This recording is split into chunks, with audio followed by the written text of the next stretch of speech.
이제 우리가 구약 성경을 함께 살펴볼 건데, 구약 성경을 이해하기 위한 하나의 그림입니다. 특별히 구약의 핵심은 오경이고, 오경의 축이 레위기라고 말할 수 있는데요. 레위기를 중심으로 구약 성경은 이와 같은 도표로 만들 수 있습니다. 자, 여기 앞에 보시면 레위기라는 책이 있죠. 사실 레위기 하면 가장 몇 장 안 되지만 안 읽고 어려운 책으로 우리가 알고 있는데, 구약의 이스라엘 백성들이 결국 이 레위기를 읽고 듣고 배우지 않아서 그 축복된 가나안 땅에 들어가서 망한 겁니다, 여러분. 그러니까 하나님 말씀을 모르고 신앙생활하면 늘 삶이 변화가 없이 어려운 것처럼, 그게 구약의 역사였거든요.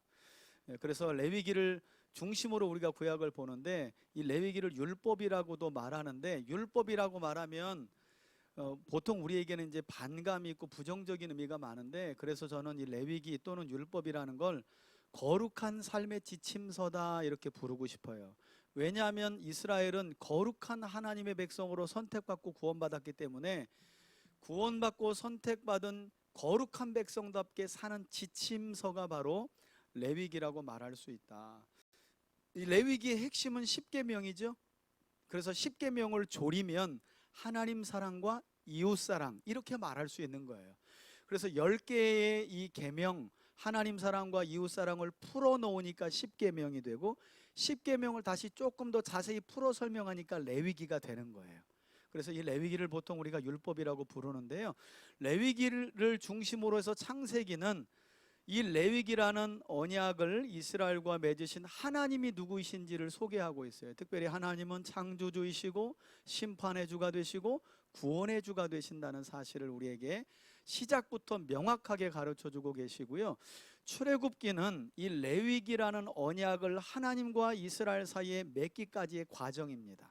하나님이 그냥 이스라엘이 툭하니 나온 게 아니잖아요. 아브라함을 택하시고 이삭과 약속, 야곱과 약속, 야곱의 12아들 그 중에 11번째인 요셉을 형들의 시기와 질투로 애굽에 팔려가게 하고, 팔려간 그 요셉을 총리로 만들어서 결국 야곱의 70명의 가족이 총리가 된 요셉을 의지하며 내려가서 430년이 지나니까 이스라엘 민족이 되어서 이제 모세를 통해 출애굽하게 되고, 그렇게 출애굽한 이스라엘 백성들과 하나님은 시내산에서 언약을 맺게 되는데, 그 맺기까지의 과정을 출애굽기에서 아주 다이나믹하고 재밌죠.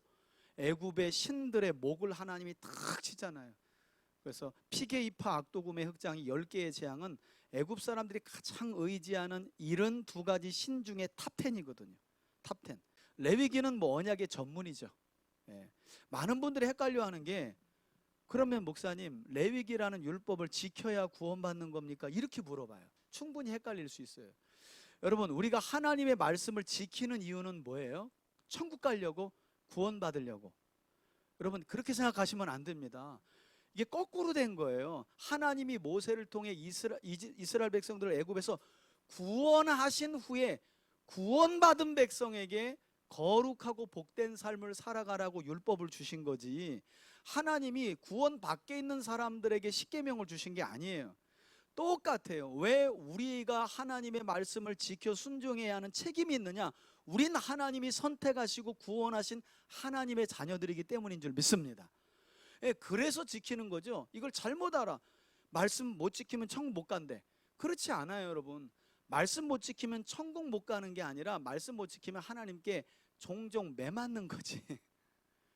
지옥으로 가는 게 아니라, 구원받은 백성이 어떻게 지옥으로 갈 수 있어요? 더 중요한 건 구원받은 백성이기 때문에 하나님이 복되게 거룩하게 살아가라고 레위기라는 율법, 십계명을 중심으로 한 거룩한 삶의 지침을 주신 거다. 문제는 이 언약을 시내산에서 맺고 가나안 땅으로 출발하게 되는데, 이스라엘 백성들이 가데스 바네아에서 하나님의 약속을 못 믿고 지파별로 12명의 정탐꾼을 뽑아서 40일간 정탐하고 돌아와서 하나님과 하나님의 약속을 악평했다는 거죠. 그 사건 때문에 가나안 땅으로 곧장 들어가지 못하고 광야에서 어떻게 해요? 40년간 이렇게 방황하게 됩니다. 정확하게는 37년 6개월 정도 돼요. 시내산에서 1년 있었고 그 이후에 1년 정도 기간이 있기 때문에 한 38년 정도 되는데, 보통 우리는 이제 40년이라고 봅니다. 그래서 민수기는요, 왜 하나님과 언약 맺은 이스라엘 백성들이 그 축복된 약속의 땅에 못 들어갔냐? 그 이유를 설명하는 거예요. 여러분, 누구만 들어갔어요? 어제 우리 설교 기억해 보시면 누구? 갈렙과 여호수아 딱 두 사람 들어간 거예요. 여러분, 애굽에서 모세를 통해서 몇 명 나온 줄 아세요? 장정만 60만 3,550명이 나왔어요.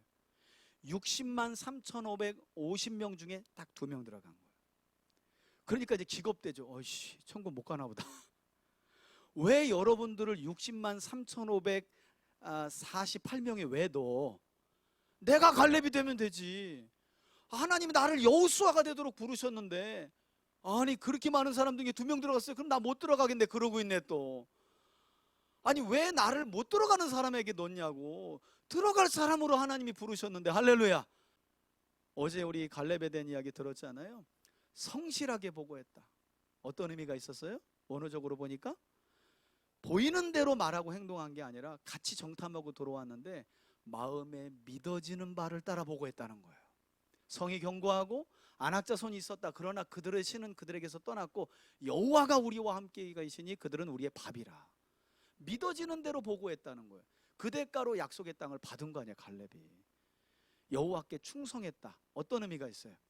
충성이라는 말은 충성 이 의미 아니라 그랬죠? 그냥 무식하게 하나님과 하나님의 말씀으로 그 영혼이 가득 채워졌다. 이런 히브리어 뜻이 있어요. 충성에. 그러니까 하나님의 약속으로 가득 차 있으니까 뭘 봐도 쉽게 낙심하지 않는 거예요. 왜? 하나님이 살아계시니까. 그런 사람들이 약속의 땅을 취하고 정복하고 누리게 되는 거죠. 신명기는 이제 모세가 요단 동편에서 모세도 나중에 민수기 20장 넘어서 광야 40년쯤에 혈기를 부리죠. 또 물 달라고 원망하니까 하나님이 반석을 명하라 그러는데 반석을 후려 때려버렸어. 모세도. 사실 모세만큼 온 지변에서 온유한 사람이 없는데 우리가 언제까지 너희를 위하여 물을 내랴 하고 모세가 신명기에서 신명기의 말씀을 유언처럼 남기는데 눈물을 여기 머금으면서 그때 너희들이 열받게 하는 바람에 내가 반석 내리쳐가지고 나 못 들어가게 됐잖아 이씨 이래요. 모세가 실제로 그렇게 말해. 여러분 그 40년을 어떻게 버텨왔는데 우리 저기 지도가 조그맣게 있지만 모압에서 가나안 땅은 보여요. 요단강 넘어서 보인단 말이에요. 여기 올라고 40년을 그 말 안 듣는 것들을 데리고 왔는데 자긴 못 들어가게 생긴 거야. 그래도 모세는 하나님이 여기까지 하니까 더 이상 말하지 않았다는 거예요. 그리고 그 땅에서 들어가서 이제 하나님 말씀대로 제사장 나라와 거룩한 백성의 삶을 살아야 할 이스라엘의 사명이 중요한 이제 모세는 이제 눈물을 머금고 신명기의 말씀을 34장에 걸쳐서 유언으로 남기고 모세는 호련히 떠나죠. 호련히. 이게 출애굽한 지 40년째 있었던 11월 1일 날 설명하기 시작하고 대략 한 달쯤 후에 모세는 죽었다고 봐요. 역사서 여호수아부터 에스더까지 역사서 12권은 어떤 내용이 담겨져 있느냐?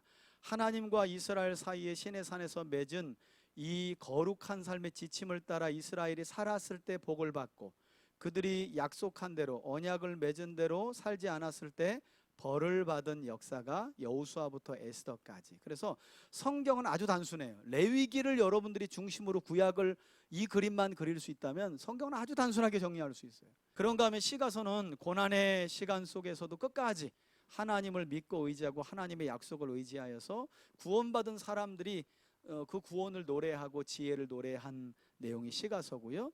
그다음 이제 구약의 마지막이 예언서죠. 그죠? 가장 어렵지만 이제 어렵지 않다는 걸 여러분들이 알게 될 거예요. 다는 정리가 안 돼도 선지자들이 말했던 내용에는 배경이 다 있는 거구나. 배경 안에서 선지자들의 글을 살펴보면 핵심을 파악할 수 있다는 거예요. 그래서 이사야부터 말라기까지 17권을 우리가 함께 살펴볼 건데 선지자들은요. 언약 맺은 대로 이스라엘에게 저주가 임하기 전에 하나님께서 선지자를 보내서 돌아오도록 때로는 책망하고 권면하고 위로와 소망을 주는 내용이 바로 예언서입니다. 그래서 이렇게 레위기라는 거룩한 삶의 지침을 중심으로 구약 39권이 기록되어 있다.